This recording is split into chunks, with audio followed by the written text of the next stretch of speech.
Bonjour. J'espère que vous allez bien. Moi, c'est Oulimata Gueye, présentatrice de cette chaîne Réussir au pays. Bienvenue sur cette chaîne dont l'objectif est de vous parler d'entrepreneuriat, d'insertion professionnelle et du développement personnel. Parce que nous sommes convaincus que l'Afrique ne peut développer que par sa jeunesse et que la jeunesse africaine doit redonner les couleurs à ce continent et prendre ses responsabilités pour que chacun sache que ce n'est pas le rôle de l'État ni des parents de les faire réussir. C'est dans ce cadre que nous recevons des entrepreneurs afin pour qu'ils nous parlent d'eux.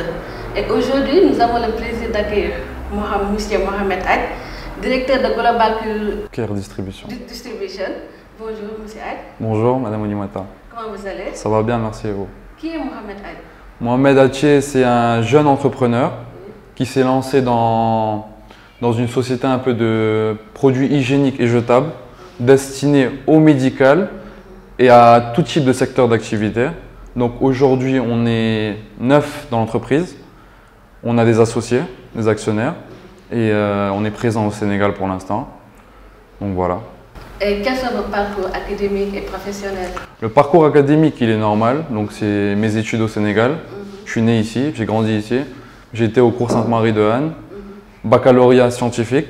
Ensuite, c'est 5 ans en école de commerce, 3 ans à BEM Dakar en bachelor management et 2 ans en France, à Paris, en master audit contrôle de gestion. Ensuite, retour au Sénégal. Et pourquoi Global Care Distribution? Global Care Distribution, en fait, c'était la visualisation de tout ce qu'on avait déjà. On est déjà dans le secteur médical. Mon frère est pharmacien, nos actionnaires sont médecins, donc on travaille déjà dans ce domaine. Et le but, c'était un peu d'élargir le domaine et de faire plus de produits. Donc, Global Care Distribution, ça allait avec, en fait. Donc, et vous l'avez créé depuis combien de temps? Ça fait maintenant 1 an aujourd'hui. On est au mois de juin et ça commence en juin 2020. Et quels sont les produits que vous nous offrez? Donc les produits que nous, on travaille aujourd'hui avec les structures, c'est-à-dire c'est des produits médicaux et des produits hygiéniques. On est spécialisé dans la distribution de ces produits. Des produits qui vont être de l'essuie-tout, du mouchoir, aux produits médicaux, aux masques, gants et différents autres produits. D'accord. Et dites-moi, vous avez débuté avec combien? Écoutez, le début a été compliqué. On a débuté, on était parti sur un business plan. Il fallait un emprunt bancaire, mais finalement on allait sur fonds propres. C'est-à-dire que les actionnaires ont injecté de l'argent. Et c'est comme ça qu'on a débuté, c'est-à-dire avec des fonds propres. Chacun a mis de l'argent de sa poche. On essaie de se débrouiller, donc on est content aujourd'hui.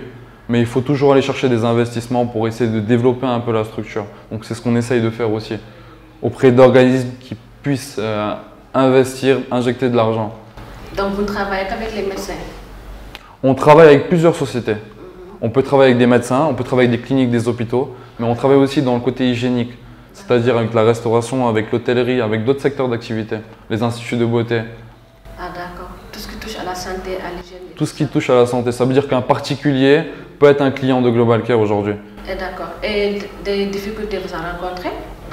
Évidemment qu'on en rencontre, surtout moi à mon niveau. Moi à mon niveau en tant qu'entrepreneur, en tant que nouveau dirigeant, surtout que je suis jeune. Je n'ai pas l'expérience d'une personne qui a 45 ans, 50 ans. Donc je me suis lancé à 1 an avec beaucoup de difficultés parce que je voulais tout concentrer sur moi-même, faire tout seul. M'occuper de la gestion, m'occuper du stock, m'occuper de la distribution des produits et ça a été compliqué. Donc on a dû créer une équipe aujourd'hui, vous avez pu les voir avant.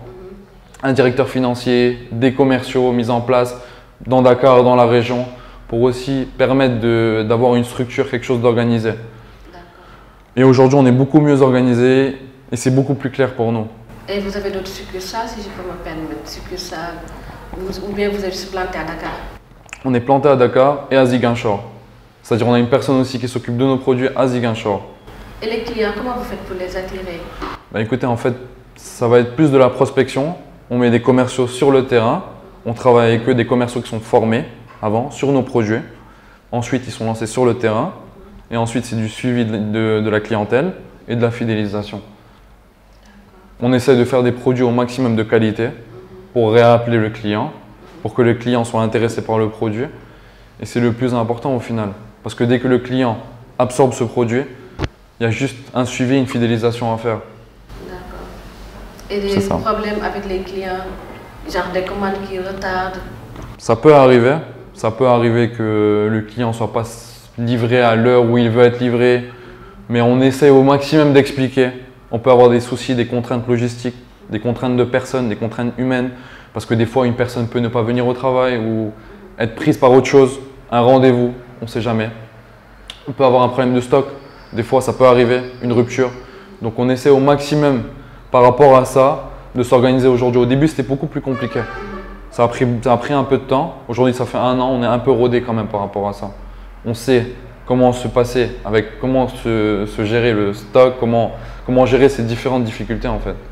D'accord. Et vous avez des pages, genre Instagram, Facebook, où que les gens peuvent venir vous voir? On a une page Facebook, on a une page sur LinkedIn et le site est en cours d'exécution. Ça va être un site de e-commerce qu'on va on va lancer d'ici 1-2 mois. Il est en cours d'exécution là par nos confrères de la société Guindy Technologies qui s'occupent de ça. Et ça va être un site de e-commerce sur lequel les gens pourront venir acheter les produits, être livrés directement, comme Jumia ou Amazon ou un autre site. D'accord. D'après ce que vous m'avez dit, vous vous êtes lancé dans l'entrepreneuriat il y a juste 1 an. Et les affaires, ça marche? On essaye de faire avec. C'est un pays où c'est un peu compliqué de travailler, surtout par rapport aux créances clients, généralement. Mais c'est un pays qui se développe aussi dans différents secteurs technologiques, le secteur de la santé. Donc on essaie d'être au maximum impliqué dans ces secteurs aussi et de se développer nous aussi et de répondre à la demande des clients.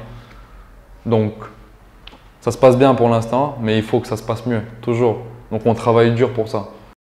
Vous avez besoin d'un expert comptable? Consultez ses services sur ceficafrique.org et sur YouTube Réussir au pays. Ah, donc apparemment vous avez une équipe de choc, donc ça me peut caler. C'est ça.